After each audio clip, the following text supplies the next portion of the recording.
Hello out there in podcast land, and welcome to another exciting episode of Explain of Thrones. This week we'll be talking all about the season 7 finale, The Wolf and the Dragon. That's right, the season is over, but we plan to keep going strong. After this week we're going to do a summary of the entire season, then maybe even a show about the overall series as it is at this point. And then we're going to talk all about the books. But not tonight. Tonight I have a full house, and we're going to be talking all about the season finale. I'll start with my lovely wife here in-house, Miss Melissa Harris. Hello, hello. And then on the line, we have some returning guests. We have Miss Robin Cabana. Hi, guys. We have Dinez Yagan. Hello. And then we have some new guests. We have a very good and old friend of mine, Mr. John Michael Bouban. Oh, Mike, my sweet summer child. John Michael, tell everybody a little bit about what you, how much you've digested of the series. Have you read the books? Do you read fan theories? I only read the fan theories that you give me, but I have read the book. I read it right after I saw season 1, so I'm kind of rusty on the events that happened since it was 7 years ago, but yes. I've seen the series in its completion 3 or 4 times. Fair. That's quite a few times. Last episode, Ryan described how he would rewatch the entire series before every season, and at this point, he basically called it torture. I wouldn't say that. I was going to say, I think you have a very different experience of it all. Yeah, I have a very positive experience with Game of Thrones. Yeah. And then, last but not least, we have my wife Melissa's brother, Mr. Ross Riley. Say hello. How's it going, guys? And why don't you tell us a little bit... You sound very excited, Ross. I'm always excited. I'm hungry, that's all. Ross, why don't you tell everyone a little bit about your experience? Yeah, I started reading the books back in 2005. My friend recommended it to me, actually, and a little upset with him, too, because when he was telling me about the books, he gave me 2 of the biggest spoilers ever. Really? Like, he led by talking about the books. Yeah, he talked about the Red Wedding. So he was basically like, hey, here's a great series. The following people die. Yeah, he's just like, you know, and I knew Ned was going to die. Those are the 2 big things. I knew the Red Wedding was going to happen and Ned's death. Yeah. So it's kind of, but I was like, it interested me in the book, and I was kind of upset with him that he gave me the spoilers, but he didn't even know if I was ever going to read it. So I was like, but yeah, I started reading them all the way back then. And I actually just got into the TV series this season. After last season, I watched the first 3, and then to watch this season with some people, I just caught up all in a week, basically. Oh, wow. So, then that's some serious binging. And just a recent fan of the show. Wow. So that's basically like the type of binge you need to go to rehab after. Pretty much, yeah. There's a lot. All right. Well, I'm going to start off just with my overall feeling. I thought this was the best episode in years. I really loved it. I think that it was really the first time that it felt like a return to form. You know, it felt very much like the previous seasons. And when I say previous, I mean like seasons 1 through 3, where it was all about like the character interactions and the tension between the characters. And yeah, I really loved it. Anyone want to give their overalls? Not your literal overalls. Well, yeah, this is Ross. My overall, I thought it was great. Overall, the only thing I didn't enjoy would be the whole thing with Littlefinger. But everything else I thought was great. Oh, well, we'll definitely be getting into that. That was like my favorite thing ever. Well, I was yes, I'm so happy about it, but at the same time, I was just like, I just felt like they didn't know where to go with him. That's why they killed him, not because it was like, oh yeah, it was like absolutely necessary at that point. But I think just in the series, they're like, now where do we go with him? Because in the books, he's such a floating character. You never know what he's doing, but he's always pulling these strings that aren't obvious till he shows it. Yeah, no, I honestly, I kind of agree with you because I feel like, and that's something we've talked about a lot on the podcast, how for the past 3 seasons, it kind of feels like they haven't known what to do with Littlefinger. That being said, though, I did like just that they were playing him the whole time, and I even said on the last podcast, if it turns out that they were playing him the whole time, then I'll enjoy this a lot more than I have been. I remember you saying that, yeah, it was, but yeah, it was just so obvious that they were playing him, I felt like. At least, like... Oh, no, it wasn't. I just felt like, this is my opinion, I just felt like, I'm like, this is how they're going to end him, come on. And just like, I honestly would have preferred if Bran, just said something to Arya, and Arya just went over there and just killed him, just right there. Yeah, well, let's go ahead and get into this, because this is a really big topic. Dinez, you really enjoyed the Winterfell plotline the entire season. Tell us a little bit about how you felt. Well, okay, well, I wouldn't say enjoyed. I was, anxious, even though I felt like there's bound to be something brewing. Like I told you, Mike, last week, that I was like, Arya's definitely playing him. Like, there's no way Arya's getting played to this extent. It would, like, fuck with her sister in the way that it seems like she's fucking with her. And there would be, I was like, it would be so unsatisfying if this was just it, right? If Sansa and Arya go at each other's throats. Yeah. In a way that's, like, not Game of Thrones, right? Like, Game of Thrones likes to disappoint us by surprising us.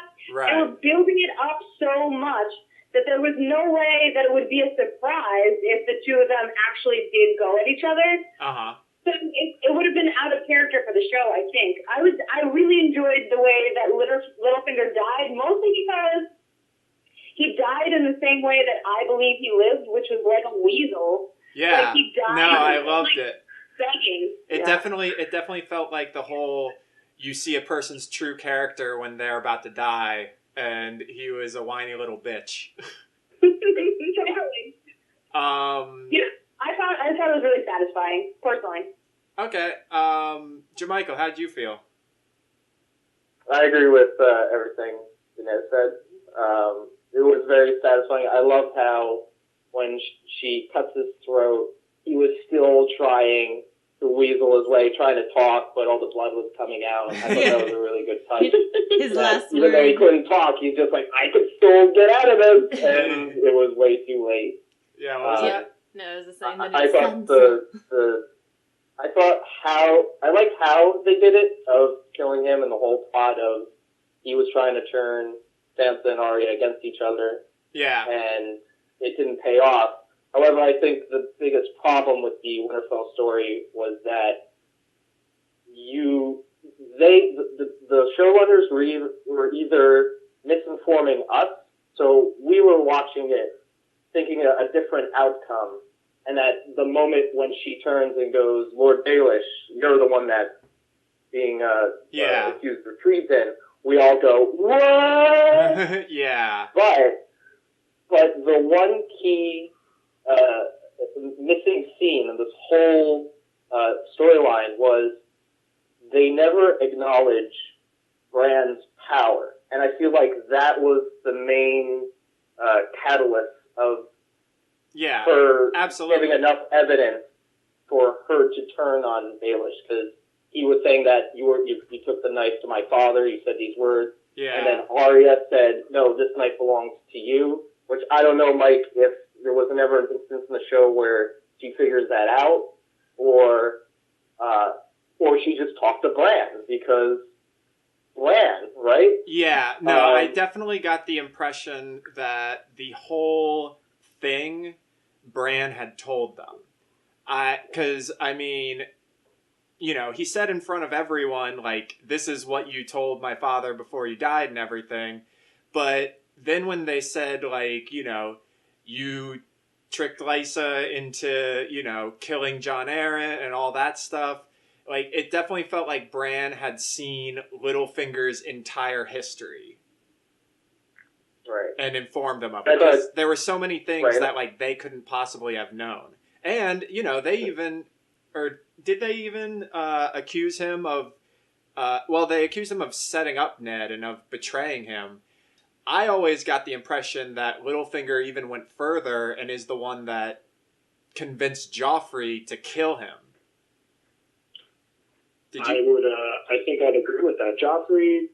I think Joffrey was bloodthirsty and wanted to flex his powers, so I think it'd be easy for Littlefinger to convince him of that. Yeah, and if you go back and watch the execution scene, which I went back and watched after last episode when, you know, Arya was faking messing with Sansa and being all like, I watched you on there.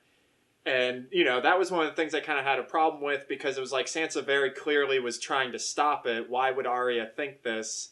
But one of the things that I caught was that if you look at it, even Cersei and Varys have a reaction like, wait, what the fuck? You're killing Ned Stark?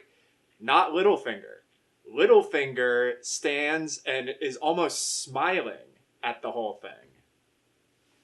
So I kind of got the impression that they even knew about that because of Bran's, you know, magical powers. Yeah. But before, though, I get into my overall... Again, I did like that was the twist, but I did have one little problem with it. I wanted to hear from Robin. What did you think of the Winterfell plotline?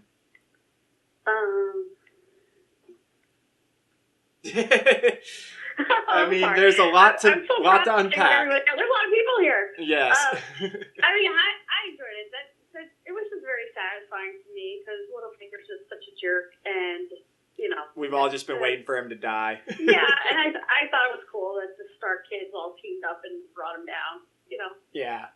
The lone wolf dies, but the pack survives. Yeah, I like that. I like that conversation they had at the end too. I thought that was pretty cool. Yeah. I feel like the lone wolf at this point. I'm just jumping around now, but it's Cersei at the end of the episode. Yeah. I saw that. Even Jamie left. Yeah. Mm-hmm. Yeah. So before we jump, though, Melissa, what did you think of the Winterfell plotline? Yeah, I was definitely glad that ended up being the twist because, like you said, if it had just been Sansa and Arya were being, you know, dumb with each other, was not on board with that. But to me, it just felt like I'm not sure if George R.R. told, like, how much he told them about the end of the series, like, if this is something that the books are leading up towards, because I could see that happening. I don't think so. You don't think so? No, I think the Littlefinger, Sansa, Winterfell, and Arya plotlines aren't going to converge like this at all. But yeah, according to him, he hasn't really been a part of the show at all as of recently. Yeah, but he has said that he's given them the bullet points, the broad strokes. Yeah, like, but a while ago, he kind of told them, like, I'm guessing like R plus L equals J, stuff like that. Yeah, it was after season 4, when he. But R plus L equals A, not J.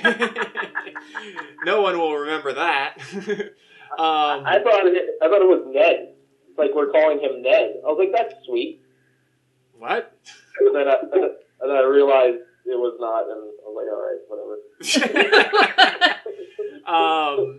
But no, he was a much bigger part of the show for the first 4 seasons, and a combination of realizing he needed to work on Winds of Winter, and also realizing that the show was going to be going in such a different direction from there on that, like, he stopped being as big of a part of it, and that's when he kind of just, like, gave them the bullet points. And I feel like we could probably suss out, like, what is a broad stroke. Like, I really think the Hodor twist is something that he has planned for the books. Yeah. For sure. Yeah, he definitely did. They said that. Oh, they said that? Yeah. I'm pretty sure, yeah. Okay. But anyways, not to get off topic, what were you going with? But yeah, regardless, whether or not it's something that's happening in the book, I did feel like it was a good twist in the show. I just feel like everything leading up to it was kind of poorly or sloppily put together because, like we've talked about with one of the great things about the books and one of the great things about the earlier seasons because they're following the books is that you can go back to earlier episodes and find little clues for things. And like little nuances that when the surprise does happen, you're like, oh, wait, this should have tipped me off, or like, this is how I would have known. Whereas this was just, I don't know, it was missing something. Yeah. Like, it's still a surprise, but it's not the same cleverness. Right. And, you know, I kind of felt like we had all kind of gone into this episode with, like, it's either A or B. Either they are playing him and they're just going to kill him, or, you know, they're actually having this fight. Whereas I feel like other times it kept you guessing because it was like, but C could happen, or D. But my overall problem, though, now that we're at the end of the plot line, looking back on it, is why did they take all that time to try and fool him? Why didn't they just right off the bat be like, okay, we have all this evidence against Littlefinger, let's just fucking kill him? I just think you have to pinpoint where they decide to turn on Littlefinger. There's either two moments when it could have happened. First one, when Sansa discovers Arya's faces, and then she gives her the knife. That could be the one where she realizes, wait a minute, we're now fighting each other. And she even has a line of, you know, if Cersei saw us doing this, she would be really happy. Or the other possibility is she was the only one, Sansa was the only one playing all the sides, including Littlefinger. And at the moment when she brings Arya into the hall, she just plays her card and goes, "Hey, look." I don't. That could have been the moment. I don't think that at all. Arya seems to know totally. Right? Yeah, Arya. I felt like Arya knew the whole time. No, I know, and that's why it's confusing because it's, I guess, poor editing. But I also think that like what we just said like 10 minutes ago, in my opinion, what happened off camera between Bran and Sansa is what switched it, right? I think the conversation between Sansa and Arya was real, like that whole mask thing, and Arya was mad at Sansa, and she did maybe even want to kill her because she, you know, resembled the bitch that she used to hate, and she started resembling Cersei, and there was a whole thing. But then when Bran actually, I mean, off camera, yeah, it's not part of the plot per se in what was shown to us, but it had to have been like Bran came and told Sansa what Littlefinger had done, and that's where the tides turned. I think it's just we didn't see what happened. See, I honestly feel like they knew from the get-go because like so many people were breaking down and pointing out like they left the door open, or when they had that other little spat out on the parapet, like Littlefinger was watching them, and Arya was probably completely aware that they were being watched the whole time. I even felt like when she breaks into Littlefinger's room and takes the thing, you know, and then they have the reveal that Littlefinger was watching her do that, I think she even knew then. Yeah. Because I kind of got the impression by Bran, as soon as Littlefinger gave him the dagger, and Bran said, you know, chaos is a ladder, and then next time we see Bran, it's talking to his sisters. I kind of felt like he told them then. I guess we'll just have to wait till next season. Nah, they're not gonna answer this one. No, I know. It's done. But that's my whole point is like, if it's the old David Mamet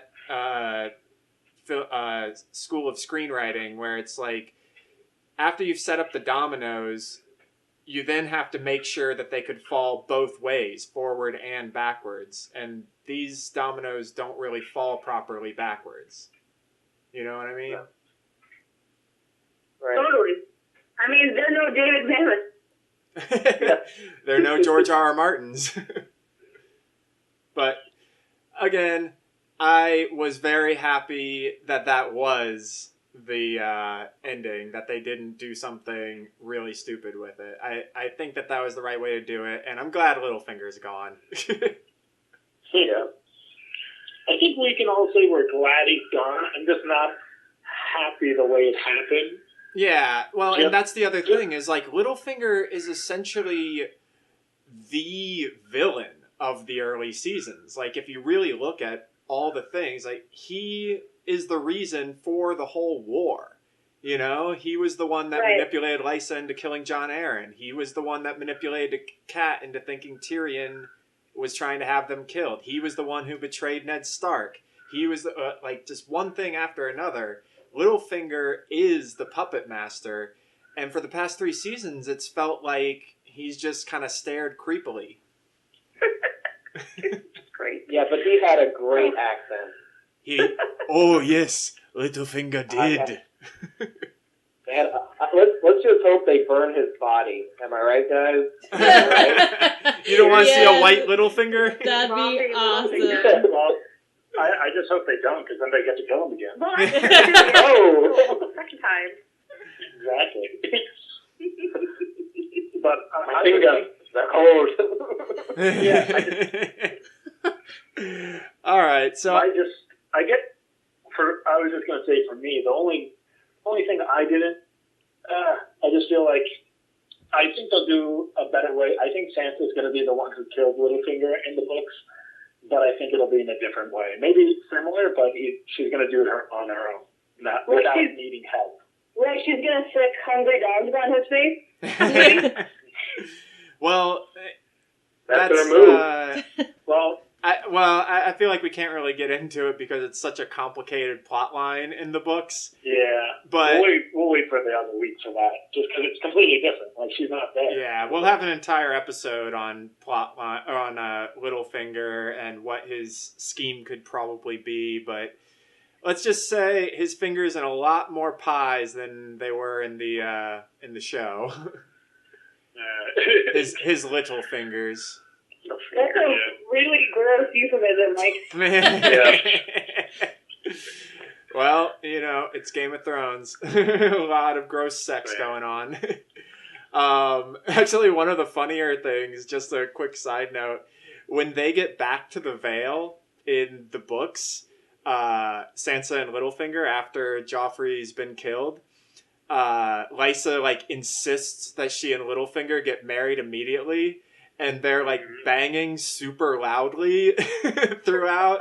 And, Sansa's describing how it's, echoing out into the mountains of the Vale. Yeah. So, that's in the show.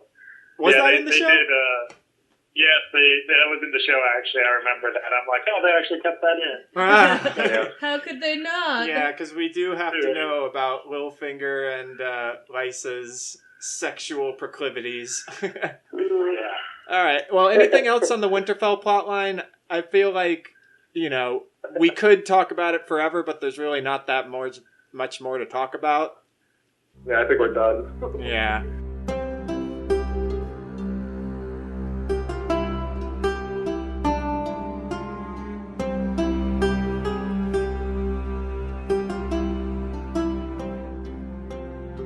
Okay, so let's go back to the beginning of the episode, and once again, awesome characters combining and having great little conversations between each other. Wouldn't you all agree? Yeah. Totally. Yeah. And that's actually something me and Ryan were saying that we didn't mention last time. One of the things we actually liked about the previous episode was all the conversations between the Magnificent Seven before they got to the Whites. Yeah. Yeah. And the zombie bear that you forgot to mention. I did forget to mention that. I really like you that. You forgot a zombie bear, Mike. I know. A zombie bear. It was one of my favorite parts of the episode. Zombie bear was cool. That's actually something from the books too. There's a zombie bear at the Battle of the Fist of the First Men, which was way back in like seasons 2 and 3. Yeah. Yeah, and so it's Sam at this point describing, and he literally pisses himself with fear when he sees the zombie bear. Yeah, I would do that too. In terms of side conversations, can we all just acknowledge that Clegane Bear is inevitable? Oh, it's totally happening. So yeah, let's talk about that. Get hype. Yeah, air horns. Beep beep beep. I enjoyed their interactions with each other. Well, more, the younger brother actions with the older one. He can't talk anymore. He's just a zombie-ish thing. So it did though. It made me stop and like try and overanalyze it a little bit. The Hound said, "You know who's coming for you." He meant himself, right? I believe, yeah. He said you always knew who was coming for you. That's him. It's gotta be. I thought Arya. I mean, the mountain is like first on her list. Yeah, exactly. Also, I do have to say that I feel like Arya. This is just something going a little bit back, actually. I think Arya would have gone down to King's Landing rather than go to Winterfell. When even if she knew that Jon was the Lord of Winterfell, I think she would have gone south to kill the Mountain and Cersei at that point. Oh, you think like character-wise, that's what should have happened? Yeah, I think she would have kept going south, and just because I know she cares about her family and whatnot, but she's been someone who's like, you know what? In order to get what I want, I'll go across the world to learn these things. I'll go here, there, and eventually maybe I'll find them, but maybe eventually I won't. Because she knew Sansa was in King's Landing, but she wasn't trying to like do a big rescue till like she could.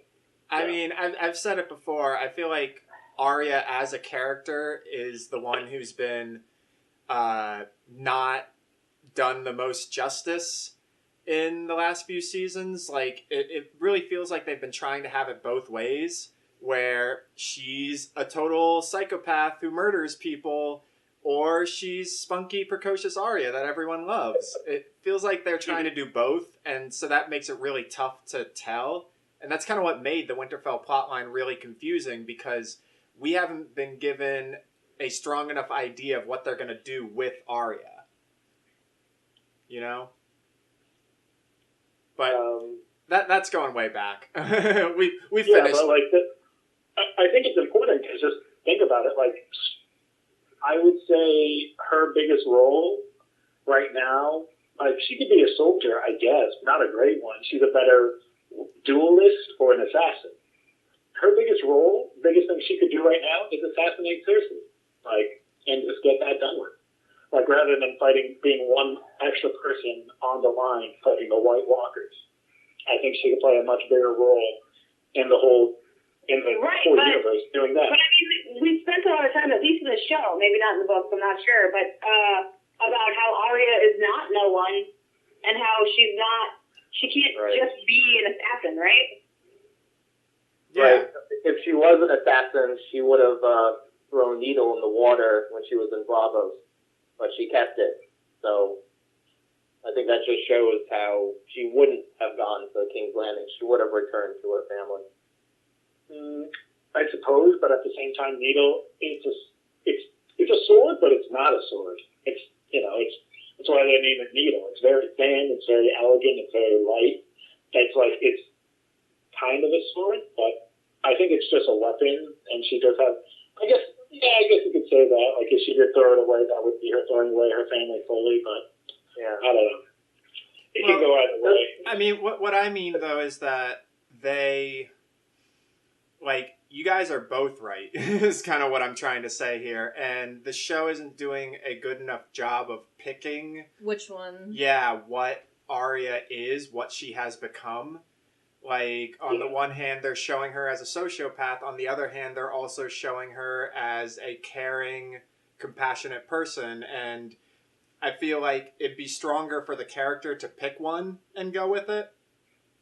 But it's she's become kind of amorphous, kind of whatever the plot needs her to be. And I just feel like that's a flaw in the showrunner's ability to write the character. So I don't think it's something that could necessarily be fixed by like having her make a different decision there, because then they'd have her, you know, not making sense down in King's Landing. You know what I mean? Yeah. Yeah. Speaking of King's Landing. Yeah, so back to King's Landing. Yeah, no, I really absolutely love that whole scene, you know, as they were walking up, all the different character interactions. And let's talk about the Dragon Pit, because that's one of the most, like, incredible backstory places. And they talked about it a little bit, but they didn't really, like, go into why it's destroyed. Did they? Am I forgetting? No, not really. Just that the dragons, that was where they kept them. That's where they housed them and chained them. So show watchers, like, you guys noticed how the whole arena was, like, destroyed, right? Mm-hmm. Well, right. I gathered that, yeah. Basically... Probably because so many of the dragons landed on it, like, repeated later. Well, that's actually another good point, is when I saw it, I was like, it's a little too small. Because the Dragon Pit, when the Targaryen, the number of dragons swelled to like 18 dragons at one point.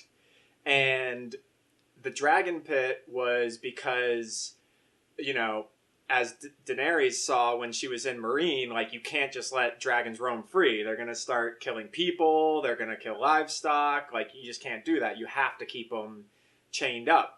And so the Dragon Pit's actually supposed to be huge, like the size of like a modern day arena, essentially. And the reason it's destroyed is because I've gone into this a little bit, how one of the theories that I think is more than just a theory is actually like something you can tell is true if you read between the lines, is that the Maesters were largely responsible for the dragons all dying out. And what happened was the Targaryens had like a civil war where one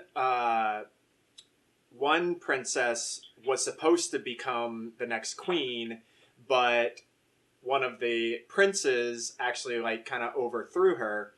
And amidst all this happening, the Maesters and the Faith of the Seven were riling up all the people and telling them, like, the dragons are the reason everything is bad right now. So there was actually a riot in King's Landing where they stormed the Dragon Pit and killed off the remaining dragons that were in there. And, like, as you can imagine, tons of peasants died in the process. Like, how many dragons? Wait, was that at the point when they had 18 dragons? Because so they had the 18 dragons, but they weren't all in the Dragon Pit anymore. Because I thought they were the size of dogs. Yeah, they were smaller too. Well, but what happened was they were the Targaryens were fighting each other with their dragons. So they stormed in and killed off the dragons that were still in the pit. You know, not the ones that were being ridden and used to fight each other. And then, you know, as a result, most of the dragons died, and the few who remained either flew off or died out not too long after. So, yeah, the Dragon Pit is a pretty incredible place in the whole history of Westeros. But what do you guys think about the whole meeting of all the main characters? It was pretty epic. It felt like a coming together that would have been in like a final season rather than a pre-final season. But I think all of the side conversations, like you said, like when Euron gets up and tries to threaten Theon, and you're like, this is just stupid. And then you realize later, like, him and Cersei had a deal kind of set up. It makes a whole lot more sense, because you think maybe he tried to start a fight with Theon So that could be the reason that he stormed out and said, I'm going back to Iron Island. That's really cool. I didn't even think about that. A white was going to come out of the bomb. That's really cool. I didn't even think about that. I actually, though, I had a thought for that. So, as you just said, like, Euron kind of, like, jumped his turn and started threatening Theon and all that. And did you guys also kind of feel like when Daenerys showed up and Cersei was like, we've been waiting, it felt like they hadn't been waiting very long? No. It felt like 3 minutes. Well, I'll say that usually what you want as a ruler is for people to wait on you. The proper ruler is waited on. They don't wait on people. So it was smart for Daenerys to do that, just kind of like put her, like, she's like, you people wait on me. Yeah, I don't wait on you. To be fashionably late. Well, and Cersei was, yes. Well, so just hear me out, because this is one of those things I feel like just the tiniest change would have made that a lot better. You could even do this in editing. You don't even have to do this and shoot it this way. It should have been they're all there except Daenerys having an awkward silence. Then Euron starts threatening Theon because he's like, oh, fuck all this shit. Theon, you got no dick. Then they start to have like awkward fight, and then that's when Daenerys comes in, so that it actually does feel like there's been enough time for them to start having a spat. Just a little thing. Well, if we're going with what Danez was saying, that it was just Euron trying to start that to give an excuse for him to leave, and then also I do kind of agree with what Ross said about, like, you know, it wasn't necessarily that they were actually waiting that long. It's just like Daenerys one-upping Cersei by being later. So it's just like more of a power conflict, I felt like. No, it is, and I guess, Ross, what you're saying is the fact that she even made her wait, you know, even if it was 30 seconds, Cersei would have said something. Yeah. Yeah. Yeah, and the reason Cersei came later, she thought Daenerys was with the party, with everyone. And they said, oh, they arrived. So Cersei's like, okay, now I'll come in. Mm-hmm. But no one told her, it's like, Daenerys isn't there. So. Yeah. Can I say one thing, a bit of dialogue that bothered me, and maybe it went over my head, maybe I missed it, but my HBO Go froze, so I actually listened to it twice without wanting to. Which was when Euron made the joke, you're the smallest concern here, and then Tyrion said, you never explain the joke. He was like, what did I say about, midget jokes or whatever it was, dwarf jokes? And then he said, you never explain the joke, but I was like, he didn't really explain it. He just said you were a small concern. Yeah. So I felt like that was kind of like we want, with Tyrion's always like good with the disses. Yeah, that wasn't really a good zinger. Yeah. But yeah. Sorry, I feel like I sidetracked that. So I just wanted to call that out. That it was very un-Tyrion-like. No, I agree. It was just a poorly written. Yeah, you're right. They could have done something better there. They've been having a lot of those moments lately. Wow. Yeah, just again, trying to get a simple laugh out. Again, this is the best episode in a long time. So the fact that, like, these are the things we're pointing out really is a testament to just how good the episode was. We're not sitting here going, that made no sense. But here's the thing. Did they measure the chain before the Hound pulled the white? Totally. Yeah. Totally. You're like, can you imagine from the Hound's perspective, he's just sitting there holding it, like, hold. Yeah. Or What like, about the mountain? do what? Well, did anybody else kind of like go, oh my god, the thing is dead in the box? It died between... That's what I said. I said the same thing. I'm like, he opens it, he's like, oh, fuck. It died. Yeah, I think they wanted you to feel that way. Like, wait a minute, maybe the white didn't make it all the way. It's already dead. Oh my god. Yeah, because that did happen. That happened in the first season when they had the hand of the white that they brought down, but it like decayed fully, and so I think everyone was a little worried about that because they went through so much to get the body. When all they really needed to do was just kill someone over the wall and then bring their body back because they're going to reanimate. But let's get a dragon killed instead. Right, but it was just about to start snowing, so it was cold enough for the body to stay alive. I think maybe I'm alone on that, but I would just be like, hey guys, let's just either someone who's gonna die soon from a sickness or a prisoner, bring them over the wall, kill them when we know they're gonna get resurrected. Well, no, that's actually, I'm glad you brought that up, because that's something that is addressed in the books. John, when he becomes Lord Commander at the end of the 3rd book and at the beginning of the 5th book, has put dead bodies in the ice cells to try and see if they'll just become whites.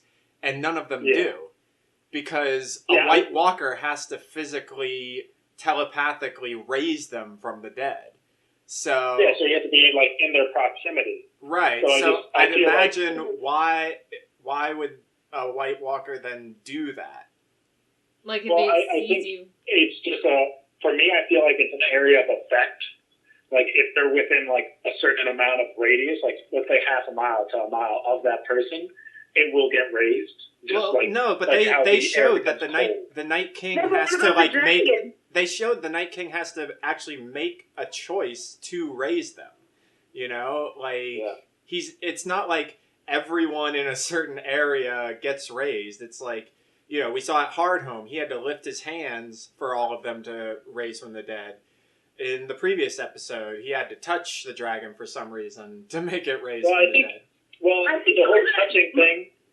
I think it was just a dirty euphemism for touching his dragon, I think the reason actually why they had the bear too, like most of the White Walkers are white-eyed, except the ones that no, they're all blue-eyed. Physically, are they like clearer eyes, like kind of white? But no, like they're all blue. Deep blue. Are they? Yeah, they're all blue. Whites and White Walkers. They're all blue-eyed. Because remember in the trailer, how they showed like the giant coming towards, and it's like a giant blue eye. Yeah, and that hot wildling came back, and her eyes were blue. Yeah, Harma Dog's head. That's true. So I mean, don't get me wrong, Ross. I do think there could be better plans than their idea to go all the way up there and get a white and bring it all the way back down.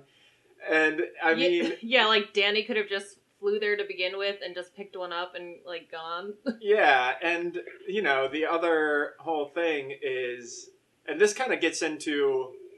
A good thing about the episode, what I really liked was I thought Cersei had a great point about not joining them, and she was absolutely right. Like, their armies have been mostly destroyed by the dragon and by the Dothraki. Like, do they really need Cersei's help? Well, no. I think they're just, they don't know if she has anything else hidden away from them. They're just covering their bases. Like, she might have some other schemes or plots going on, so they don't want her to take what they've gained when they go up to fight. Yeah, but I mean, the point being... Picking them off from the back while they're trying to fight the White Walkers. Yeah. Yeah, and also the big thing is she has so many people to recruit from in such a small area. Like, John even said that there's almost only 1 million people in the north itself, and then compared to the King's Landing, which has 1 million people in it, just there. So just, even if she got like 20% of King Landing to go over there and help fight, it'd be just like almost as much of an army as, of course, under-trained army men, but at least bodies to come help for the fight. Yeah. No, I totally understand that. I'm not... I guess that was a bad point to make. But what I'm saying more is, like, the idea of sending 7 of your biggest heroes, including the King in the North, on this incredibly dangerous mission to go up there. And then it's like, wasn't it super convenient that they killed that White Walker and 1 white survived? All the other whites fall, but the one... And then it was just like, there were so many things about the previous episode, but I'm not going to get too far into it, because it's just like... But can we at least... So, I understand all those, the complaints. It was a dumb idea to go and steal a White Walker. However, was this all a trap from the Night King? You know, wasn't it just... Yeah, totally. Right, like... Now I know the whole chain thing is like, oh, where did they get that chain? Well, what happens if he made that chain for that specific reason of getting a dragon out of the thing? So this gets into one of the things we got into last week. I believe you're referring to the idea that Bran is the Night's King and that he's gone back in time, that all the different events, and to use a... phrase, the chain of events has been purposely done this way to get human beings to unite together and fight the undead and all that. I understand that, but I know that exactly what you said. But Bran's not the Night King. The Night King is just the anti-Three-Eye Raven. You know? Okay, the exact opposite. He's the Darth Vader to the Skywalker. So, well, yeah, exactly. All right. Yeah, he's the bad Three-Eye Raven. So, while Bran is the good one. If we're gonna go with that theory, then are you saying that he purposely threw the javelin at Viserion instead of Drogon because he wants the heroes to survive? Well, because I rewatched that episode, and he definitely has those javelin things for the sole purpose of taking down a dragon. No, I understand that. I'm saying the fact that he... But no. So yes, he was looking at them, and then he saw a dragon up there, and he's like, I can get that thing. And then he does kill it. Right, but what I'm saying is, why didn't... a few moments later, he's like, all right, now on to you. And then he takes the spear, and then they fly off, and he misses. Yeah, I think he wanted all of them. He wanted all of them. So the order really doesn't matter of who kills first. Well, and if it does matter. Below it, maybe since everyone was watching him, like John saw him and they all saw him. So if he threw it at them, there was a chance that he could deflect it. But if he threw it into the sky, who's gonna stop that? It was a good move. I would have to disagree with that only because, like, that spear to go that distance as far as it did, as fast as it did, if John tried to block it, it would just carry him into the dragon and kill both of them. Yeah, but also the dragon could just like melt it before it got to him or something. You know? What? I don't know if that's the case, just because like he might see it coming, but how could he react to something that's probably like it's going pretty fast like that? That's like saying I have a better chance of dodging a bullet from 5 feet than 100 feet because I can dodge. Like I don't know. I just feel like that's a little. Yeah, I don't think there's any way that Drogon could have stopped the javelin, or Jon Snow, or anyone. I think it's pretty obvious they just didn't want to kill off the characters. Yeah, well, probably that. But if we're trying to say that no, this was intentional and it was smart, if we are saying the Night's King has powers the way that Bran does, and that he does want the heroes to survive so that they can go back down to King's Landing and then bring more people to them, then that makes sense why he killed the other dragon, not the one that the humans are on. Because if he had killed them, then they're not going to bring all those people up. Yeah. So that's the only way they can make that plot be, not dumb. But even so, they are the army of the undead, and they're marching south. He would have resurrected Drogon to take down the wall. He then wouldn't have to worry about centralized leaders of the opposition to kill, and they could simply march across all of Westeros. Yeah. All we're doing here... It was the easier shot. It was basically the easiest shot because... The one that was far away and flying? In the chest. You need to kill a dragon in the chest. It was flying. That is never established. Completely in view. while the other Drogon was laying down with his winger That crossed. is never He shot at it. established It was in just, Game like, of Thrones hit him in the world. side. Like, ow, now I'm pissed. Now I'm going to kill you. So all he did was just, he picked the easier target. Okay, which was it the looked flying like dragon that over his javelin, head. when as soon as it hit Viserion, had some sort of magical powers that caused his whole body to burst. Yeah. I definitely didn't get the impression you have to hit the belly. No, yeah, you can be... He's a living flamethrower. The Night Gonna blow King, up. the Night King would have been a fantastic gold medalist in javelin. Oh, Well, absolutely. he was, yeah. I mean, all we're doing here clearly is like trying to band-aid over lazy writing. Isn't it obvious that like that was just lazy writing? Yeah, I just... It's not lazy writing. It's just like, in my opinion, I think it's how they have to make the show go on. They can't take Drogon away like right away. Yeah, it is lazy writing because they didn't have to show them right in front like there. They were doing that to make you think, oh no, he's gonna hit Drogon. Then nope, he hits the other one. Like, Right, because he was right there. yeah, this would be too easy.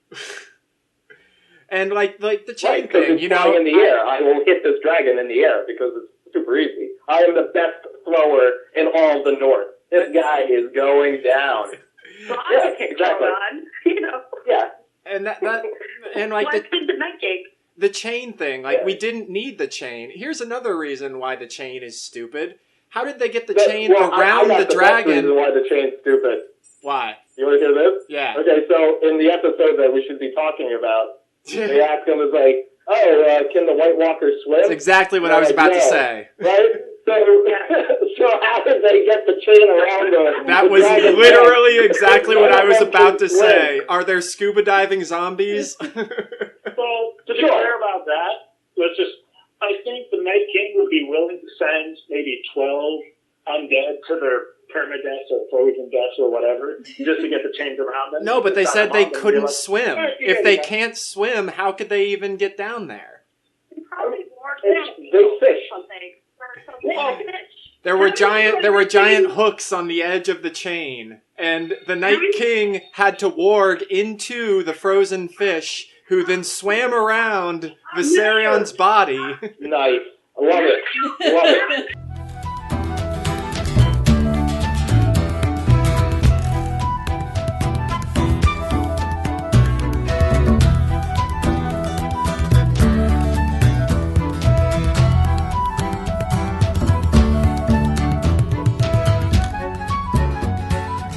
I think the show writers have seen the Pirates of the Caribbean, and they know that the undead can go on top of each other in order to reach the bottom of the That's ocean. what I'm saying. The undead in Pirates could walk on the bottom of the ocean, no problem. But they've established in the world of Game of Thrones that they don't go in the water. They can't swim. They literally said that. They're not obeying their own rules. It's funny. It's funny. So anyway, the conversation of Tyrion and Cersei in the room was pretty awesome. Yeah. Okay, let's get to Let's that. go to that, Because yeah. I really loved that conversation. That's what I'm talking about when I say this episode felt like a return to form.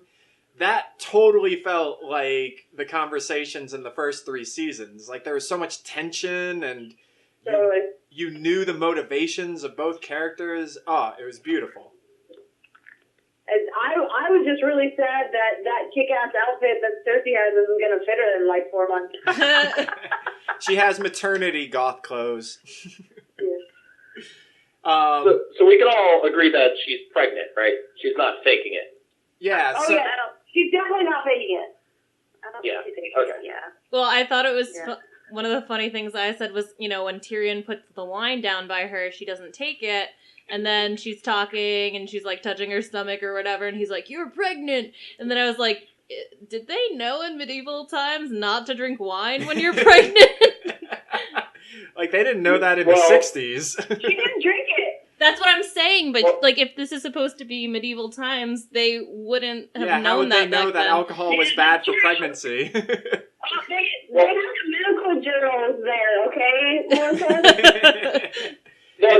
So, okay, the reason why she didn't drink it was because she drank a lot when she had Joffrey, and she knew how great that turned out. Oh, so it was the fetal alcohol syndrome. Yeah. She didn't end up like an imp and then tried to kill her on its way out.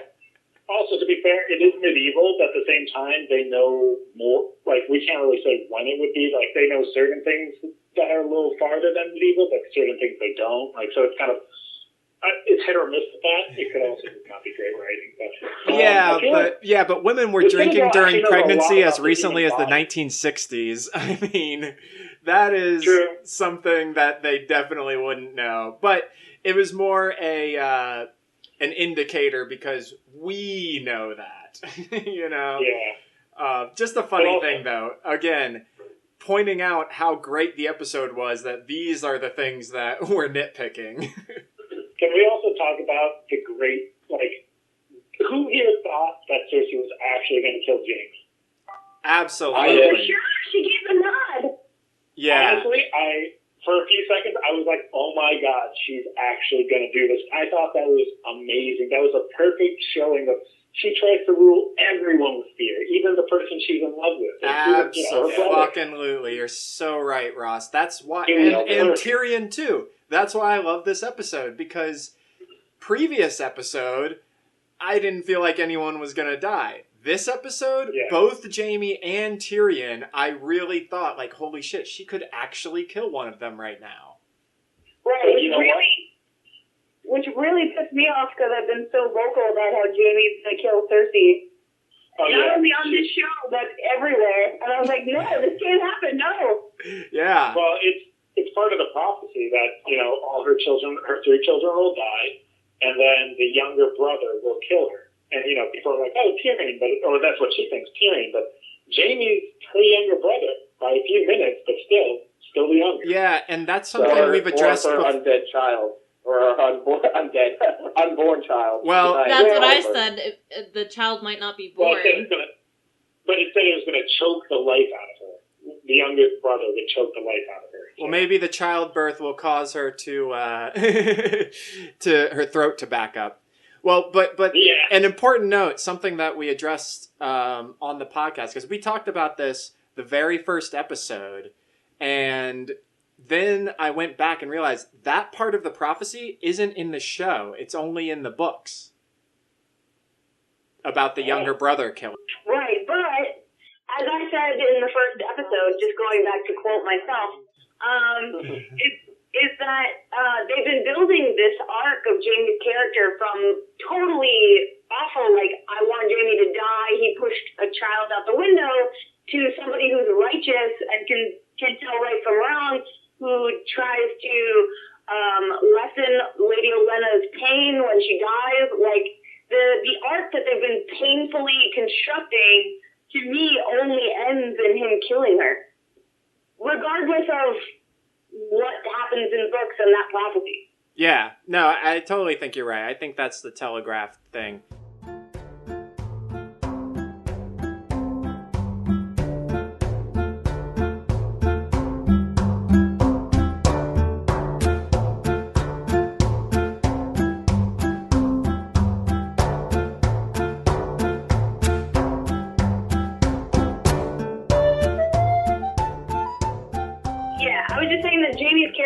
Has been painfully established throughout the show, regardless of the prophecy in the book. They really made it clear, like, from him being, a kid pusher out of the window, an incestuous, like, scumbag, into a guy who has become super righteous, who didn't want to kill Lady Olenna with any amount of pain.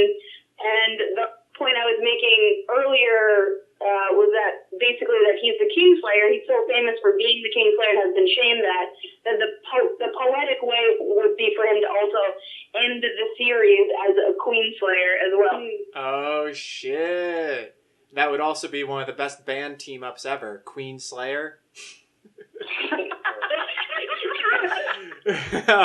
No, I totally agree with you. I think that it's one of those theories, and we'll kind of go into this more once we're doing episodes on just the books, but when it comes to fan theories, there your R plus L equals J, where it's like, it's so obvious it pretty much has to be true. And I feel like that's the case with Jaime killing Cersei. You know, and the whole younger brother thing. Like, people pick it apart and love to be like, well, it doesn't mean her younger brother. It could be anyone who is a younger brother. It could be Euron, you know? It could be, you know, literally anyone, because pretty much everyone has older siblings in the show. So, it could also technically be her child, because her child would be her brother. Oh, that's weird. Wait, what? I don't think that's how incest works. No, never mind. It would be her nephew. Never mind. Yeah, it would be if she would have to be incestuous with her father. Yeah, with Tywin. He's a bastard. Bastard. So that's actually that can serve as a pretty good transition into the incest that we witnessed at the end of the episode. Did anyone else find it kind of weird that they were intercutting the revelation, you know, even though it's something that's already been revealed, but like the actual scene of the wedding between Rhaegar and Lyanna Loved it. with aunt and nephew having sex? Loved it. I loved it, but I thought it was well done. Loved it. No, I thought that was a really interesting decision to be like, they're related. Sorry, go ahead. No, go. I was just gonna say, does anybody else feel like Bran was watching them, and that's why he had the blanket like up on his lap so tight? Was Bran warning Tyrion, and that's why Tyrion was being all creepy? Yeah, why the fuck was Tyrion staring? What was Tyrion doing? He was totally like, was he out? Because there was a moment earlier when Jon and Dany had gone off in like the stadium area, and they were talking, and Tyrion came back, and he was like a little bugged about. Yeah, I think what they were that. going for was that he's like a little concerned that if the two leaders have a relationship, it might compromise their leadership abilities. Yeah. But it definitely came across like he was almost like friend zoned and was like sad. Well, I also think it's that if the two of them are hooking up, that's leaving him out. And his whole conversation with Cersei is like, I'm the one helping them make the right decision. You know, like it's Right. kind of. I'm the hand, and I can be there to provide a hand job. Ew. As the hand. No, don't add him in there. Don't add him into the sex? No. Well, there's also the theory that Tyrion's a secret Targaryen, so maybe it's a giant incestuous orgy. Well, There's also, I made a joke that, he bent the knee for her, and she bent her knees for him. Oh, indeed. Oh, I see what you did there. Well, Love it. and we already Love saw it. with Ygritte in the cave that Jon's pretty good when he bends the knee. Oh, God. Oh, we're so rotten. So, can I just say that was the Harry Potter moment? The incest? Go on. Okay, so Do tell. This is pretty much recording that you're hold talking on. about. Let's be clear about this. If there's any incest in Harry Potter, I don't want to know about it. Did Ginny and Harry get together and I missed it? No, I think that'd be Jenny and Ron. Guys. Yeah. No, you gotta read the book. So, all right. So I love in film where they do expositional dialogue and they intercut with like visions and present day. No, and I they agree. did exactly the same thing, beat for beat, in the last Harry Potter movie, where Harry goes into the pensive and he realizes Snape wasn't a dick. Right. And he sees Dumbledore is Snape's thing. narrating it like, oh, this is the reason why he talks to snakes and all that stuff. How and long I was have watching you that loved scene me? today, and then I was watching the Game of Thrones scene, and it's pretty much done the same exact way, where they're explaining it and they're showing, oh, he loved her, and then, the hands when they were wedding, and then, it's like crazy shots of, close up on the lips, close up on Kit Harington's fine ass. It was just... Well, yeah, I mean, I was watching it, I was like, oh, they must have used that as a reference of, explaining a big plot point in a very, I think it was a very successful way. I really love that. I was like, nodding. No, totally. I mean, it's a great cinematic device. It's just funny that the content that they're revealing is that they're related while they're doing it. Like, I even turned to Melissa as we were watching it and was like, wait a minute. So this whole show started off with the revelation of Jaime and Cersei banging, and everyone was like, ew, gross. And now it shows incest. So maybe the whole reason the showrunners wanted to do this show was to make you change your mind about incest. Yeah, totally. The character arc of incest. I'm gonna call my uncle as soon as we get off the phone. Ew. Gross. Make sure you do it during a montage. Yeah. There were lots of calls to aunts and uncles on Sunday night. Play some old family videos while you're doing it, like in the background. Uncle Leo, I just called you to say I love you. No, I really do. No, love you. Oh, man. But that was great. I even though we're making fun of the incest, I do agree, Judd Michael. It was a well-crafted scene. But Harry Potter. Yep. One of the things I wanted to say though is that did anyone else think that was actually Viserys? Rhaegar looked exactly like him. Yeah. I feel like they ran out of funding and they had to use the same exact wig. Yeah. Maybe, the wig. Oh, terrible. Yeah, and I always pictured Rhaegar as very different, I always pictured Rhaegar as almost like this, just a more, hunky dude than Viserys. Yeah, even the face. A romance novel. Yeah, that's exactly how I would describe him. The cover of a romance novel with blonde hair and the purple eyes. And... Yeah, but the guy in the shot looked like his facial features looked a lot like Viserys in the show. It really did. I had to look it up to make sure they didn't use the same actor. They didn't use the same actor. Oh. Yeah, they in fact did not. They should have recast the original Dario. He would have been a great Rhaegar. How funny would that be if they brought him back for that? I will say, though, in defense of the show's decision, I read this online that someone was saying it's because Viserys was, so obsessed with Rhaegar. Because remember, Viserys was, 8 or 9 when Rhaegar died. He was a lot older than Daenerys. And so it was more that Viserys was actually emulating Rhaegar, not that they were emulating Viserys. I thought it was more that because the Targaryens are incestuous that they all look alike. Yeah, they're trying to say. It's true too. There's not much outside the gene pool. Yeah, and there's a lot of conversation about how both Jon and Daenerys are going to take it. When they find out. Right. But, Daenerys was basically promised to be Viserys' wife. Right, exactly. It shouldn't be weird to her at all.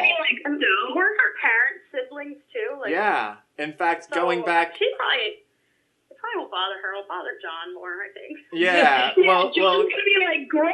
And Daenerys is going to be what? Well, that's the thing.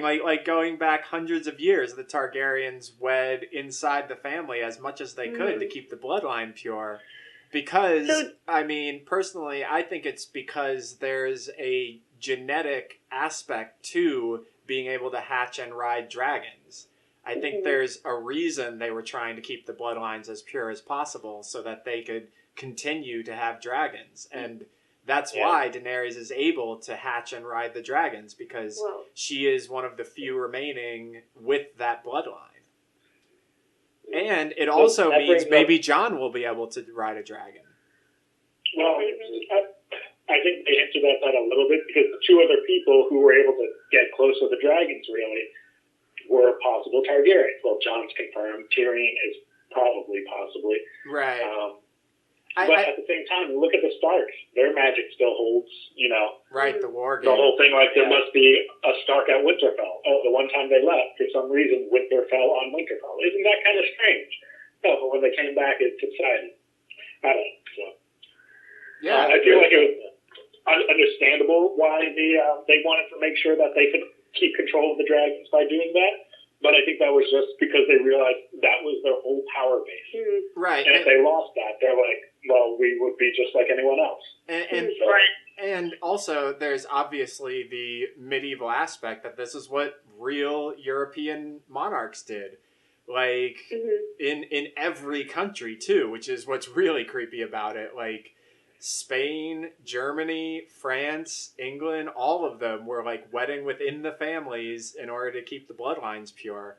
And, we're obviously making fun of the incest with our modern sensibilities, but in the Middle Ages, that really wouldn't be weird at all. I don't even think it ended that far.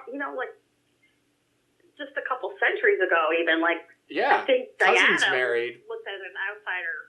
Like, that's more recent end of that, like. Yeah, absolutely. So it's been a modern thing, even with the royals. Yeah, and not even just the monarchies. I mean, the monarchies are the most obvious because they're the ones that we actually know for a fact would marry within the family. But, even like the lower classes would marry cousins all the time. My grandparents were cousins. There you go. Right. True. He's not joking. On my dad's side. That explains a lot. Yeah, they had to get permission from the priest to marry. Wow. Yeah. Well, I mean, I guess that explains a lot, guys. I guess the whole reason. Also, the whole reason it's seen, as not good is because it does sometimes cause genetic issues. Mutation. Yeah. Because the whole theory behind it is, and this doesn't even, it can happen to people who aren't related, is like, so say in your genes you have, I don't know, there's a high chance of whatever it may be, like heart disease or something, and your partner also has that, your child is more likely to have that. Exactly. So when you're coming from the same exact genetic makeup or very close, the more likely your child is going to have issues. Right. And I honestly think that is a intentional theme of the books. George Martin is trying to point out, not even necessarily that incest is bad, but that inbreeding, amongst the same group, not even exchanging ideas with outside groups is bad. They say, that the Targaryens, you could flip a coin and one would come up good and one would come up insane.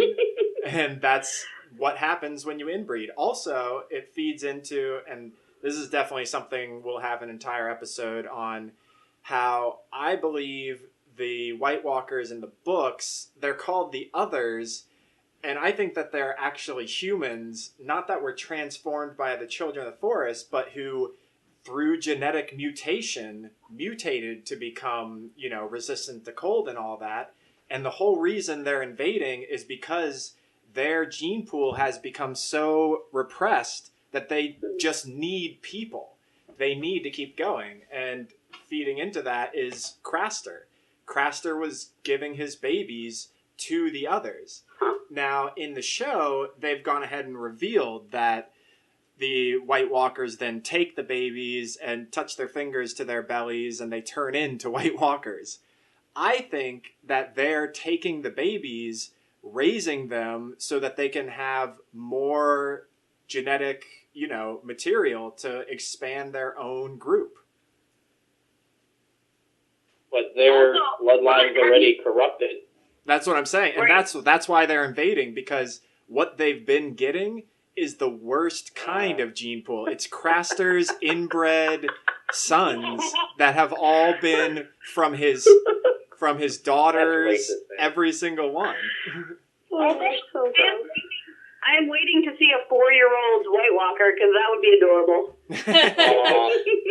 Well, yeah, because we coming this Halloween. Yeah, we saw the baby get turned. Did that baby grow super fast, or is that baby like a 4-year-old now? It's like pigeons. You never see baby pigeons. Yeah. Where are all the baby pigeons? Yeah, I mean... Treat me good. So what does this mean for the child Danny and John are definitely going to have? Because that's all they've been Oh, talking yeah. about. Yeah, I mean, they yeah. pretty Like, much telegraphed that she's pregnant now. Oh, yeah.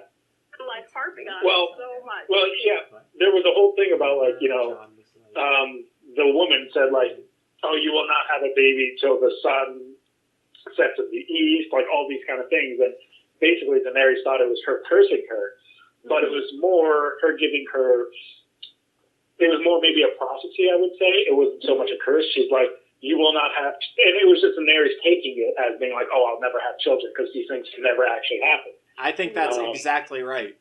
I think Yeah, you're but like you spot can see on. some of the things happen. Yeah, some of the things have happened, especially in the book. I forget how they happened in the show, but like the sun setting in the east was, the Tyrell son who was promised to Daenerys. You mean the Martell? The Martell, who died in Visera, in the slave city when the dragons basically burned them alive. Yeah, I mean, people have definitely broken down that theory and tried to find things that fit to make it happen. But I honestly think the message George Martin is trying to say is that when someone claims they're fortune telling or prophesying something, they're not. Like that power doesn't actually exist. And I think that's what they were referencing in this episode when John was like, not a very reliable source, would she be? I mean, she hated you. And I think what you're saying is absolutely right, that Miri Mazdor was saying that because if you convince someone, oh, this is going to happen to you, that person will then self-fulfill that prophecy. Like she didn't even need to make all these set things, like once this happens, and then this happens, and then this happens, then you can have children. It just had to be as simple as mind-fucking her by just saying, like, you're not going to be able to have kids anymore because I'm a witch and I've said so. And then Daenerys believes she can't have kids anymore, so she doesn't try. I tried a few times. I think Jon Snow was using the dragon glass condom. I'm just going to put that in. Oh, yeah. He's got that super sperm, man. I mean, he's already dead anyway, so super sperm. Yeah. But then he would have got Ygritte pregnant. Well, if he was a Targaryen, he also would have had white hair, but we're not talking about that, are we? Well, I think it's entirely possible that Ygritte was pregnant when she died. Oh, that's true. You know? True. However, Ramsay couldn't knock up anybody. Let's just say that. Yeah. Also, Did anyone else think that when Ramsay told Sansa, I'm a part of you now, that he was saying you're pregnant? Yeah. But nothing happened with it. Pillow talk. Pillow talk. But also, we do know Ramsay liked anal. Oh, yeah. And also, honestly, something interesting to look at is just like all the leaders of Westeros now are basically women. Like, yeah, Jon they kind of is did the that Lord of the setup North. last season. Yeah, and just like he's Lord of the North, but is he really? He's off, doing his own thing. Yeah, he's more the general of the actually, North. Yeah, I completely agree. And I honestly was surprised when he took the North. I thought he was going to just hand it over to Sansa. That would have made much more sense. I did too, and I honestly don't like that he didn't. I felt it would have been in line with his character. It also would have kept the fact that this whole series is essentially about succession. It would have kept that going. Yeah, I totally agree. And there's also the fact that, there's a few things I don't like. We'll come back to that one another time, but that's early in the season. But I would say one thing I really want to talk about was I loved how well Cersei played them, how she even played Littlefinger. I'm sorry, not Littlefinger. She played Jaime, Tyrion, just all of them. She left. She planned to, she basically told that, she planned to storm out, let someone come try and console her, and then, say she was going. Or I just felt like it was it was a lot like her father. She really learned.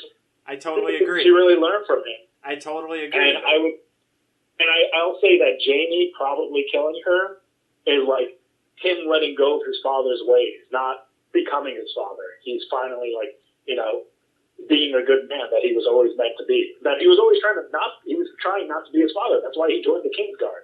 Yeah. And like, of course. Yeah, no, Jamie was very clearly not Tywin, and they kind of joke about that where I don't think this was in the show. I think this was in the books.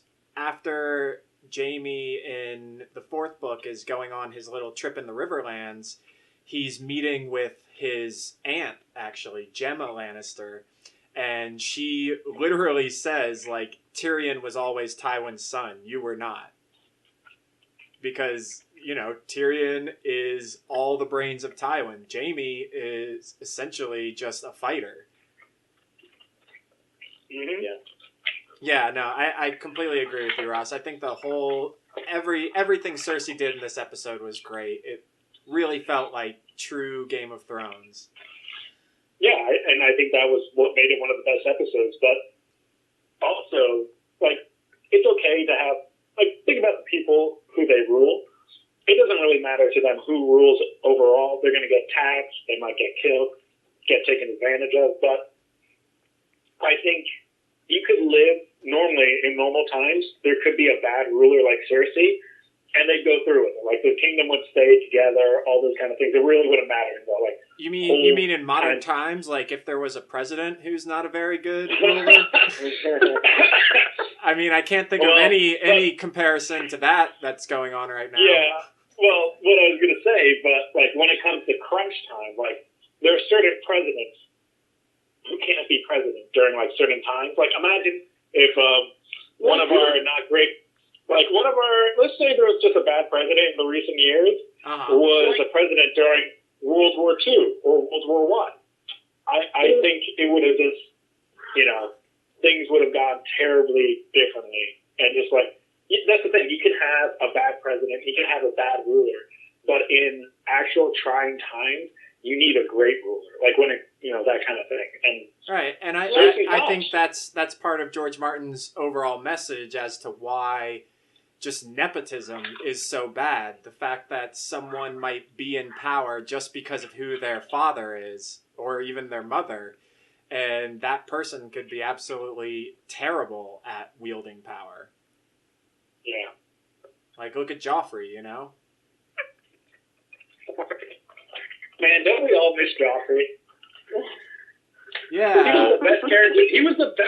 He was the best character to hate. Like, well, that's over too. Littlefinger's gone too. Nobody. Well, Cersei is the one to hate now. They all take turns.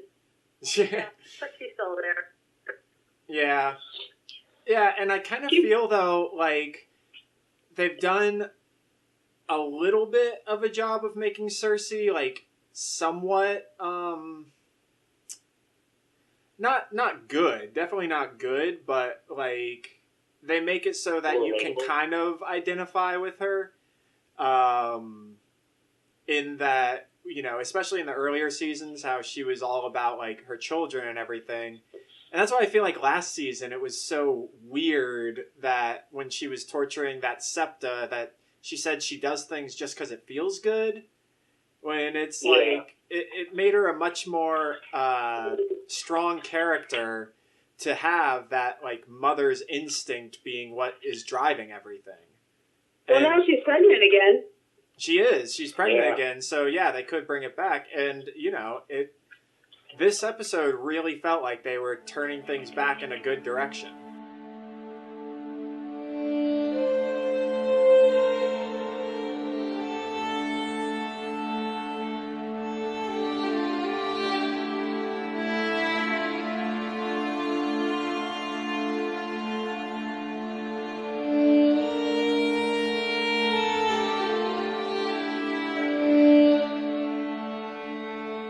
I want to ask your guys' opinion. Theon, what do you think is going to happen with him? Do we think he's going to kill his uncle and take the Golden Company up north, try and storm King's Landing with him? What's Theon going to do? Or is he just going to die? So I'm glad you transitioned to that, Ross, because I was going to say we've talked about pretty much everything else in the episode, but I didn't want to stop without talking about what was one of the best scenes. I was so happy seeing that Theon scene.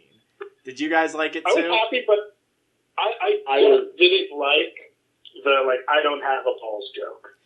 I agree. If I were writing that scene myself, I would have made it so that it was just like the dude does one knee to the nuts, assuming that that's going to bring Theon down for good, but it doesn't because of that. The fact that he even gave that little smile, that was stupid. But it was. The reason if you removed your balls and your penis, it would still hurt. It would still hurt, exactly. Yeah, that's why it was so stupid. You're still sensitive down there. But no, the reason I love he should have. Go ahead. I was going to say, if anything, Theon should have hit the ground pretending he was hurt and got up and just started beating him up. Yeah. That could have been worked a little bit. But I just really love that, this was the first time, I think, in the show ever that the Ironborn really acted like the Ironborn, where it's they saw that Theon is the stronger candidate, and so all those men, were loyal to Theon after that. Because that's the whole aspect of the Ironborn in the books, is that they are loyal to an extreme degree. In Season 2, remember how when Theon he has Winterfell, and all hope is lost, the Boltons are invading, he gives that speech, and then his own men sell him out? Yeah. In the books, his men, even though there's only 20 of them, are still going to fight to the death for Theon. Because that's what Ironborn do, They're like the Dothraki of the sea. Exactly. Sure, they're evil. Sure, they're, rape and pillage type. But I feel like the show made them look like just little bitches when they're really supposed to be extremely tough people. And the other thing I would add, obviously, what you were saying, Ross, about the groin hit being stupid. The one thing I would do to make that scene perfect, I would have milked the shot when Theon goes into the water to wash himself, because that's so Greyjoy. Using the sea, that's what the drowned priests do. They literally drown people in the sea and revive them. And then, it's also kind of mirroring the baptism redemption aspect of it all. And, Alfie Allen is, in my opinion, the best actor on the show. I feel like he could have done that so well and made that transition just by facial expressions of you getting him going from Reek to Theon. The music, his music's so great too. Yeah. Let's also not forget that Theon's theme is one of the best in the whole series. Yeah,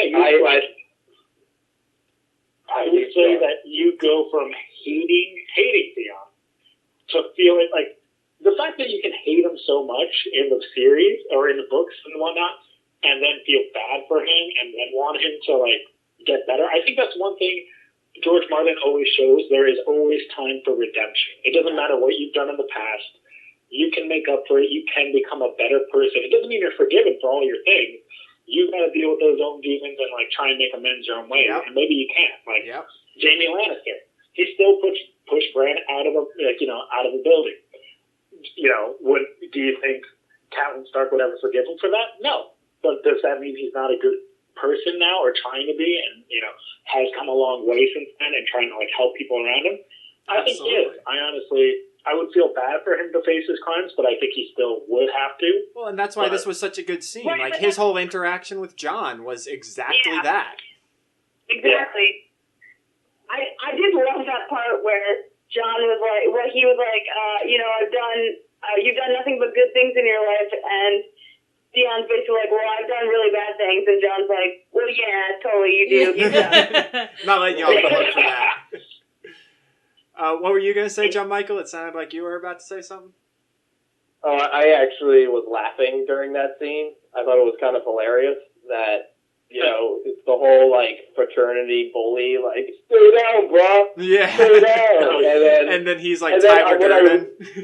So I was laughing. I didn't think it was that dramatic or anything, but I think it had to happen, so I'm not ratting on the scene.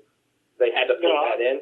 But it's just the way that they did it, and I really wanted him to go, like, he has the guy on the ground, he's like, look at me, I'm the captain now. I'm the captain now. You know, and I was just laughing, and I was like, okay.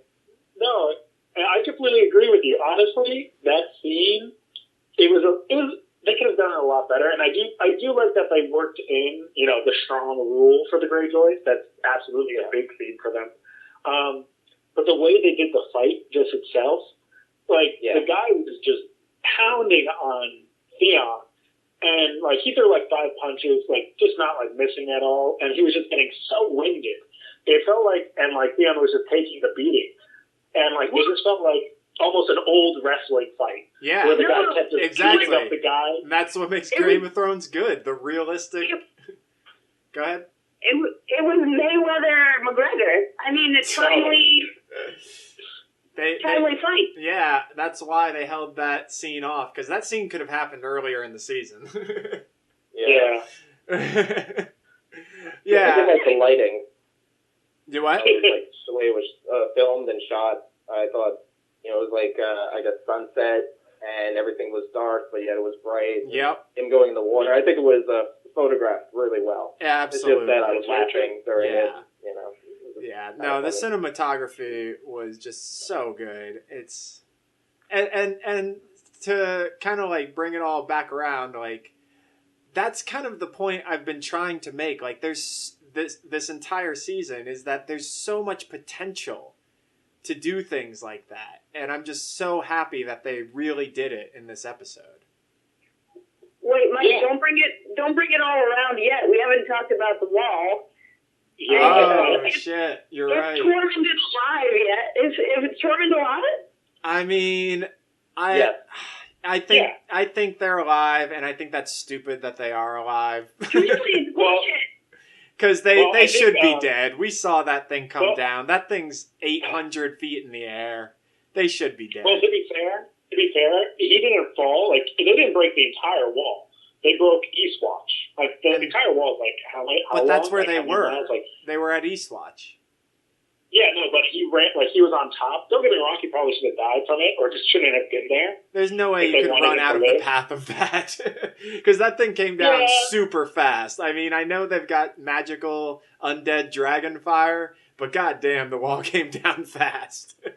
I agree, that was a little too fast, but for cinematic reasons, it makes sense. No, yeah, I'm not saying that shouldn't have been what happened. I'm just saying I don't see how realistically they could have survived that. Well, yeah, he's still on top of the wall. He was on top of the part of the wall that didn't fall down.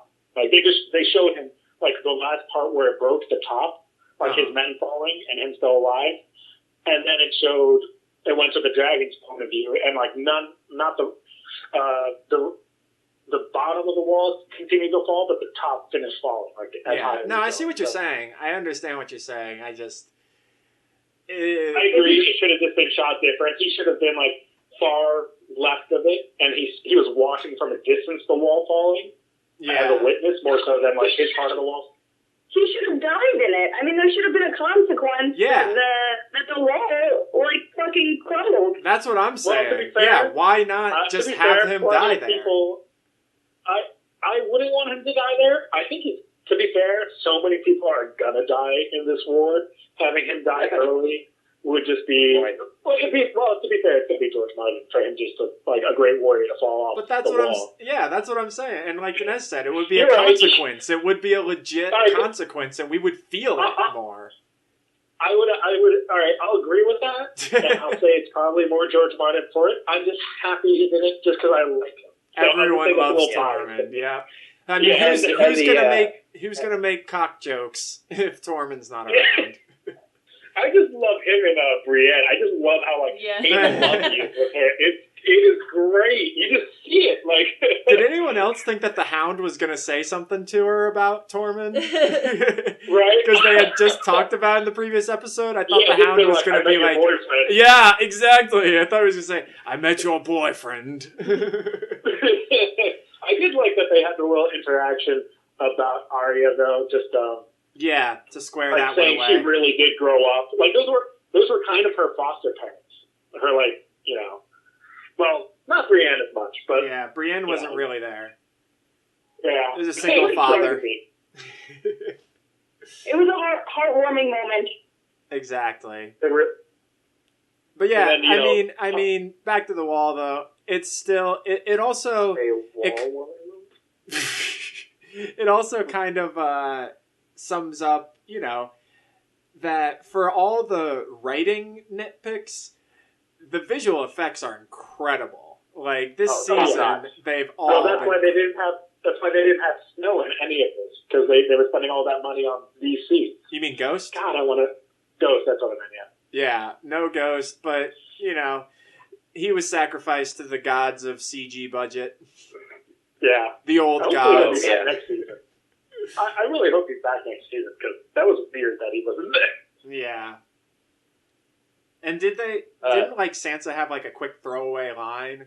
Like Ghost has just been waiting for Jon this whole time? Is she? Maybe. Yeah, I think Sansa said something along those lines. Mm. But, just, oh my god, the dragons all look fantastic. And, we saw them every single episode. The Greyjoy fleet, tiny change. Not one that makes me upset, just to point out, tiny change from the books, that what makes the Greyjoy fleet really good in the books is that they have long ships, like the Vikings. And so they're faster, they're able to go up rivers and everything, but here they've kind of given them just like good old-fashioned galleasses, but I mean, whatever. I was fine with that. I was also going to say, how do they have 1,000 of those ships? Because the Iron Islands are described as very sparse islands, almost like, Ireland. Like, they don't have... Yeah, where'd they get all the wood from? That many trees. I'm like, where did they get all these trees from? Yeah. Like, to make this huge fleet. And he's like, I demand a fleet of 1,000 ships. We'll make it. I'm like, great. We'll see you in 5 years. Yeah, I mean, that was another one of the things that was just like, we don't have time. I know. Things can be done quickly. I kind of like this Greyjoy's personality, like the younger brother, the new king, or whatever. Yeah, the Euron in the show. Euron, but I cannot wait to see what happens with him in the book, with that artifact that he has that lets him control dragons. Oh, dude. We will have multiple episodes on the Greyjoys, because they're my favorite house. He's so scary. Like, he is really, like, actually... in the book, he's like a warlock. He's such a, actually... He's a Charles Manson type figure. Remember Daenerys when... last year when Euron was first introduced, and you said, like, he seems super fucking evil? Yeah. And I was like, oh... in the books, he's worse. Yeah. And then you say, like, how could he be worse? He literally cuts the tongues out of all his men so they can't talk. Yep. Just so they can't say what he's seen. Yep. Smart move. He has blue lips because he's been drinking the shade of the evening, like the warlocks. And it's basically, he's been taking acid. I mean, even Euron in the show, if you look at his eyes, it looks like he's taking a bunch of acid. Yeah, I mean, he is the rock star king. It's just basically George Martin's way of saying, don't do drugs, kids. This will happen. Well, he'll become a warlock. I think also, George don't does wear eyeliner. He wears the eyeliner, and he stomps around in his Hot Topic gear.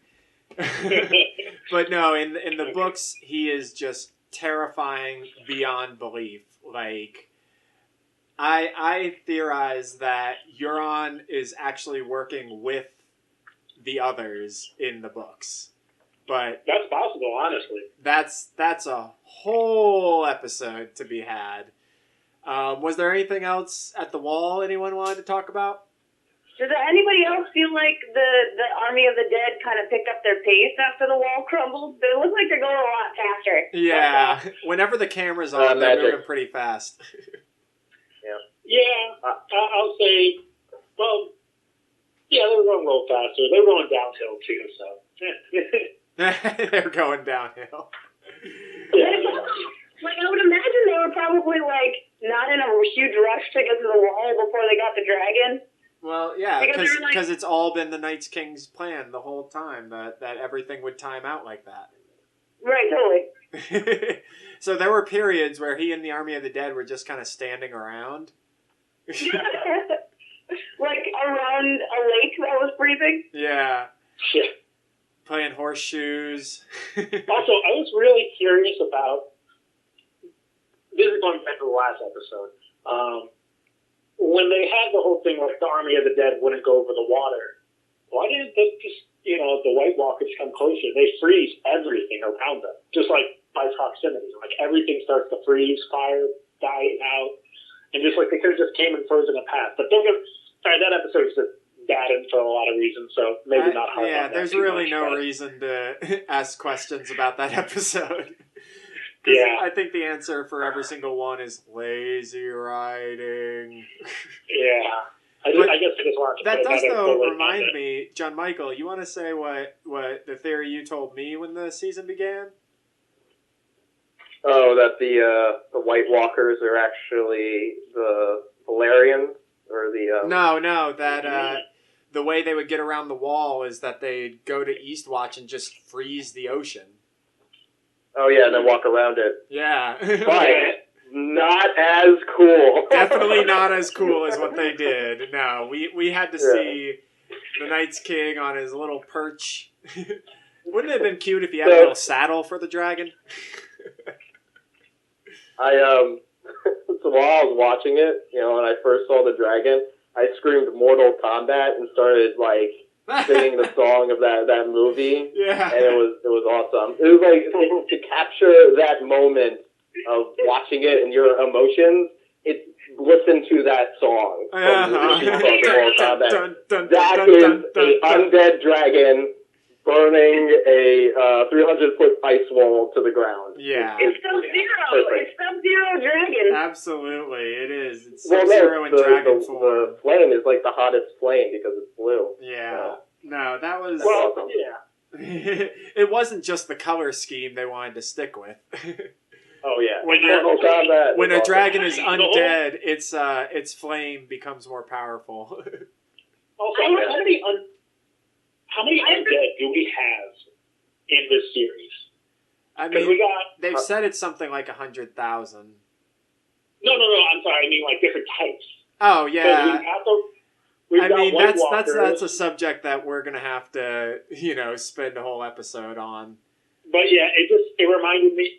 I was thinking of that because you mentioned they might be the Valerians, because also the Stone Men who live in Valyria, But they're not undead; they're just diseased.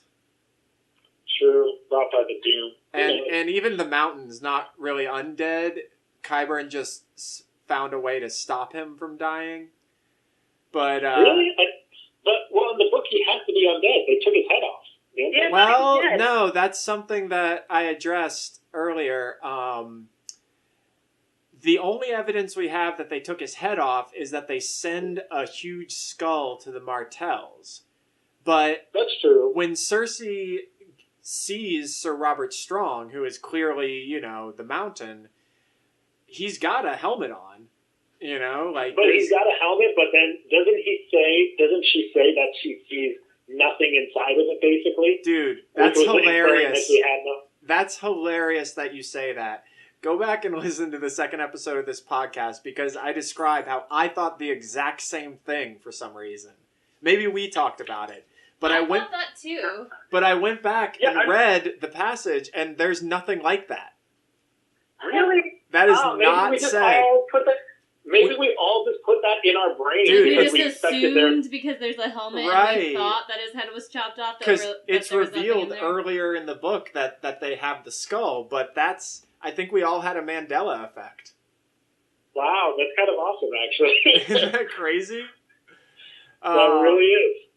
But yeah, I think we're going a little long here, so anyone want to give final thoughts? We'll do like I said, we'll do a whole next episode will be on season 7 as a whole, but final thoughts on this episode? I was just going to say that it seems fitting that this episode of your podcast is 2 hours long, and they said that the actual episode is going to be feature length. Now, this is feature length, not an hour and 20 minutes. I'd just like to say that. Right. Their feature was Disney movie feature length. I'll say, the episode was, I'll say, great overall, and it definitely has me excited for the next season. Is the next season going to be a year from now? It's 2019! Yup. Yeah. Wait, what? 2019. Yeah, they're not doing it next year. Really? Yup. That's Why? 6 episodes. Yeah. Why? Filming with winter, right? Issues? I don't know. That's what I've It's heard a lot a budget issue. Yeah, I think it's a budget issue. But honestly, I really hope they take this opportunity and George Martin it and go back and work the script until it's perfect now that they have the time. That's fair. 'Cause I hope they also have longer episodes since it's only 6 left. they and it'll will take 2 they years will to do it. probably all be long episodes. Yeah. Because that's the thing. Whenever people tell me, like, he needs to hurry up and finish the next book, I can't wait anymore. I'm like, Yeah. we've seen with the show what happens when you rush the script. Like, I want him to take as long as is required for him to make this series as good as it has been. Yeah, I agree. Like, hey, not everyone's Stephen King, where he can pop out a book every 3 months. Or something. Right. I think... That wait, what? dude's a phenom. Like, there's no one else like him who writes that much as quick. I saw actually an interview with both George Martin and Stephen King, and Stephen King was saying something like, yeah, I typically write, like 20 pages every day, no matter what. And George Martin said, I'm lucky if I get that in a month.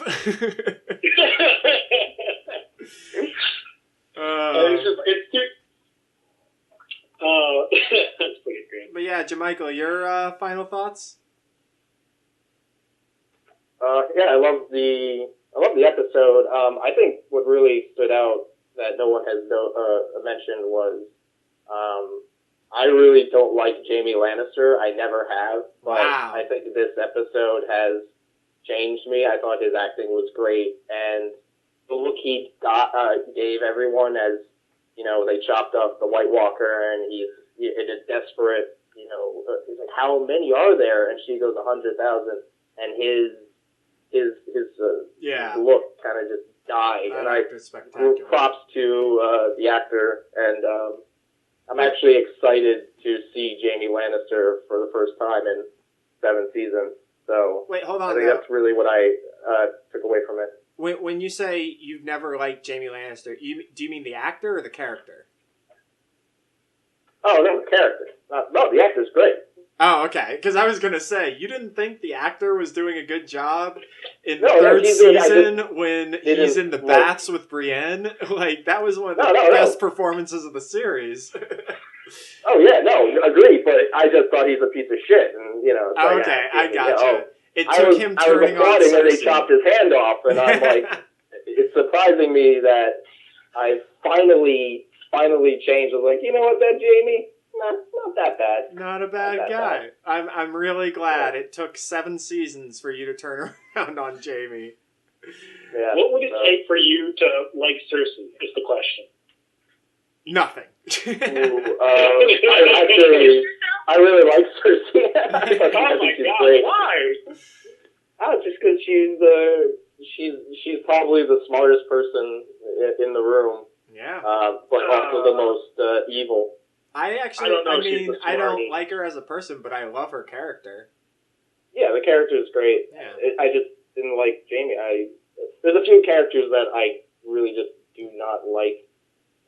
Beyond Greyjoy, sorry, Mike, but I couldn't care less what happens to him. Of all the Greyjoys, Theon's my least favorite.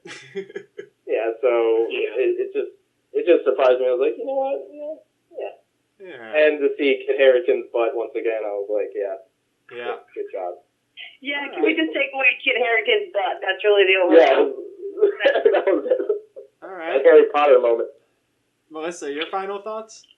Just more of what we said. If this last episode is an indicator of what's to come, I'm pretty on board with that, just because I think this episode was one of the better ones that we've had in a while. So hopefully next season continues on that path. Yeah. And Dinez, did you go? Yeah, I went. Okay. I just wanted to add to Melissa, you also liked Kit Harington's butt. Yes. Whether correct. or not you did. It's the dimple. The dimple. Ew. Yeah, I mean, I don't think there's really much else to say, you know. I've talked so much at length on this podcast that I think everyone knows I've been not too happy with the first 6 episodes of the season, but I feel like this one turned it around, and I'm really hopeful for more of the same. I mean, you see how fun the podcast even is when we're talking about like quality as opposed to like trying to sort things out that we don't understand. Like, yeah, this was great. So on that note, anyone want to give the worst sign out in podcast history? From our throne to yours. This is Explain of Thrones.